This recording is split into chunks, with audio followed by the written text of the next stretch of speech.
with Assassin's Creed going into like a fully fledged open world RPG, we knew that choice was the next logical step for us. We were like, hey, choice is our thing. It's the philosophy that's flowing through all of the creation of the game, and that extends to being able to choose your character.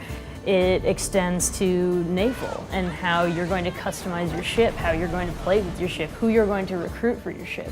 And then you can make a choice about the way you're going to approach quests. It had to be everywhere or nowhere at all in terms of how we were looking at making things. So yes, the narrative will lead to different conclusions, but if you go off the beaten path, you will be surprised and you will have to make choices, sometimes dire, sometimes not. So yes, we want to give that autonomy to the player. You can choose if you're going to help the Athenians dominate the Greek world or the Spartans, and you can change your choice in that playthrough as well. We wanted to approach the combat in a way that gave the player more options, more customization, more ability to have choice in the way that they approach every combat situation.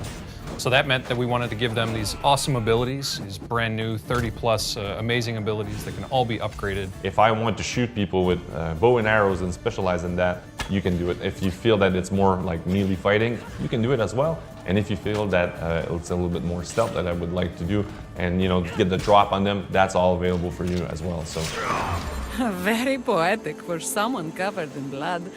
I like it. The romancing, we have a handful of characters that we can romance. They don't necessarily intertwine with the bigger picture, so they're much more regional content stories or a little bit more for fun. When we set out to make the story in Assassin's Creed Odyssey, we knew that we were going to have multiple endings. Now, for us, it meant making a series of choices through a series of quests that would impact the ending, and not just be multiple endings based on one decision you make at the end, which sometimes other games fall prey to. Just because you're making choices doesn't mean that you're going to be cut off from half the game for making these choices. You're simply going to have your own unique experience. Something that I really like about our game is the variation of tones. I never thought Poseidon's anger would be too much for the mighty Cassandra's stomach.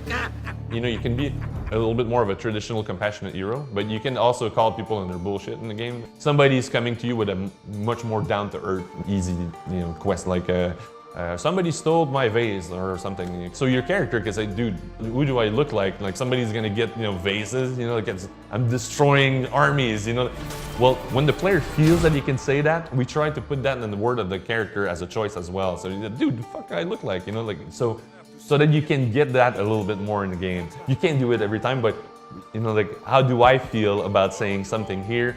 We tried to mimic that and then have the characters react. Cassandra, what do you think we should do?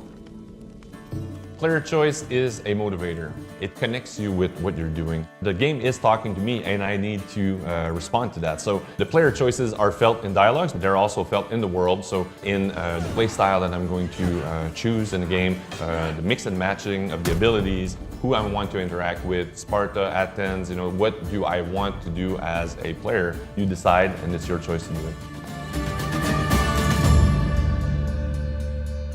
Tune in Thursday at 2 p.m. for next week's episode, Combat Customization. Assassin's Creed Odyssey, available October 5th.